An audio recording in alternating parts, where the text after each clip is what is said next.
خليني اقول لكم النهارده الاتحاد الافريقي لكره القدم عمل قرعه الدور التمهيدي لدوري ابطال افريقيا. الاهلي مش هيشارك في الدور التمهيدي، الاهلي هيلعب مع الكسبان من فريق مونانا الجابوني وفريق اسمه ريال كادوجو من بوركينا فاسو. يعني اللي هيكسب من مونانا الجابوني وريال كادوجو البوركيني هو هيلاعب النادي الاهلي في دور ال 32. دور ال 64 النادي الاهلي مش هيلعب في الدور ال 64. وهحاول اجيب لكم كمان، يعني لسه القرعه ما طلعتش بالنسبه لمصر المقاصه. اول ما تطلع هقول لكم مصر المقاصه هيواجه مين ان شاء الله في دوري ابطال افريقيا. انتوا عارفين الاهلي والمقاصه هيلعبوا في دوري ابطال افريقيا، والزمالك والمصري هيلعبوا في الكونفدراليه. في كلام كتير اليومين دول على عبد الله السعيد ان هو عنده عروض من السعوديه وكده. دايما بصوا الكلام ده بيكتر لما عقد اللاعب يقترب من الانتهاء. يعني عقد اللاعب لما بيقترب من الانتهاء يبدا بقى يجي له عروض، يبدا الانديه تبدا، وكيل اللاعب يبدا يشتغل يقول لك انا عندي عروض عشان طبعا يسخن الامور. لكن عبد الله طبعا لعيب كبير ولعيب مميز واكيد عنده عروض، ولكن هنسمع بقى كلام كتير جدا لغايه ما الاهلي يجدد. وكابتن محمود الخطيب يعني رئيس نادي الاهلي هو اللي هيخلص تجديد عقود بعض اللاعبين اللي عقودهم هتنتهي في النادي الاهلي. فهو عنده يعني كلام ان عبد الله عنده عروض من السعوديه.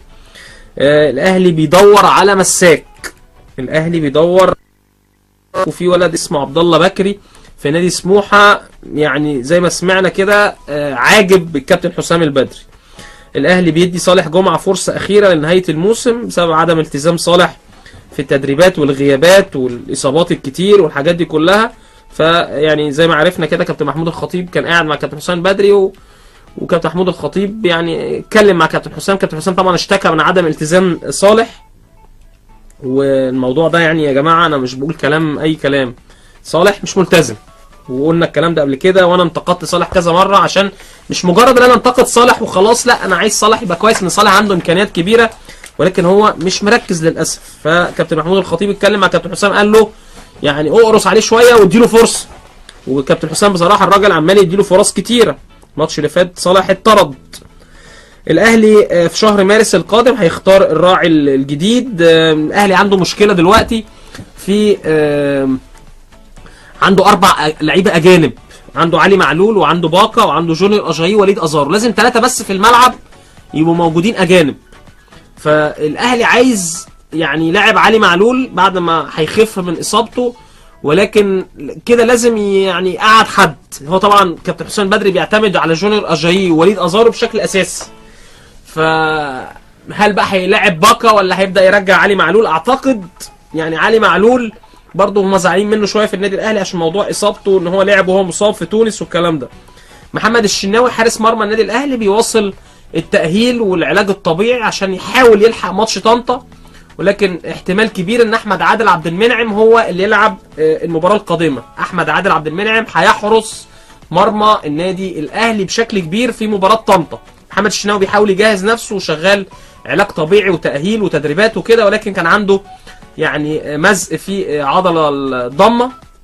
المزق كان حوالي ملي وشويه، ملي ونص، فبيحاول يجهز. بس بنسبه كبيره احمد عادل عبد المنعم هو اللي هيلعب الماتش الجاي، وبيحاول بعد كده محمد الشناوي يجهزوه للمباراه اللي بعد مباراه طنطا. انتوا عارفين الاهلي هيلعب مع طنطا يوم الجمعه اللي جاي. كمان حسام عاشور كان مصاب الفتره اللي فاتت، مش مصاب اصابه، كان عنده اجهاد في العضله الخلفيه، وبرضه يعني احتمال يعني ممكن يلعب الماتش الجاي ممكن لا. هيبان من تدريب بكره في النادي الاهلي، بكره هيبان موضوع حسام عاشور. لكن حسام عاشور ما عندوش حاجه، عنده بس تقل كده في العضله الخلفيه. وطبعا لما حسام عاشور بيغيب عن النادي الاهلي بيتاثر بشده. ده اللعيب بقى الوحيد اللي دوره مهم جدا جدا جدا في نص ملعب النادي الاهلي.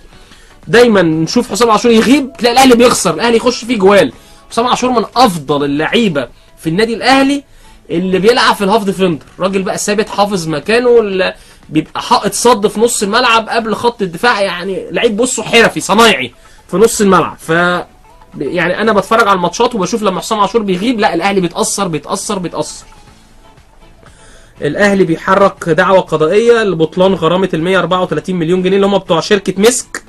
فكابتن محمود الخطيب بقى عايز يعني ايه يحل الموضوع ده. طبعا كان المجلس السابق المهندس محمود طاهر كان يعني في حكم صادر من مركز القاهره للتحكيم التجاري بتغريم النادي الاهلي 134 مليون جنيه لصالح شركه مسك، وذلك امام محكمه الاستئناف في القاهره. الاهلي بيدعو النجوم الكره العربيه للمشاركه امام اتلتيكو مدريد في امام اتلتيكو مدريد يوم 30 ديسمبر، ودعا فهد المولد لاعب اتحاد جده السعودي، احمد خليل لاعب الجزيره، عمر عبد الرحمن عمر اللي هو عموري لاعب العين الاماراتي، اسماعيل مطر لاعب الوحده الاماراتي، وجاب 2 لعيبه، هيجيب 2 لعيبه من البحرين، سيد ضياء لاعب الرفاع البحريني، واسماعيل عبد اللطيف لاعب المحرق البحريني. هتبقى يعني مباراه احتفاليه كده اسمها السلام ضد الارهاب في يوم 30 ديسمبر ان شاء الله.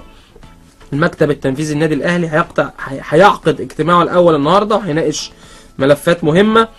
الزمالك بيفكر في جون انطوي، لكن الاستاذ مرتضى منصور يعني بيقول جون انطوي كان قبل كده رفض الزمالك، بس يعني في كلام على جون انطوي. يبدا الزمالك طبعا برضه يفكر في لعيبه في يناير. فاكرين اللاعب البرازيلي اسمه ريكاردو اللي كان بيلعب في نادي الزمالك في 2008 وكان رفع شكوى على نادي الزمالك واتحكم له بحوالي 485 الف دولار. مجلس اداره نادي الزمالك جابه هنا القاهره وقعدوا معاه اكتر من جلسه اليومين اللي فاتوا وحلوا الموضوع. هيتنازل عن شكوته في الاتحاد الدولي وهيقسطوا له او يجدولوا له مستحقاته ان شاء الله. وكان يعني ريكاردو جه وكان موجود هنا في القاهره واعتقد لسه موجود.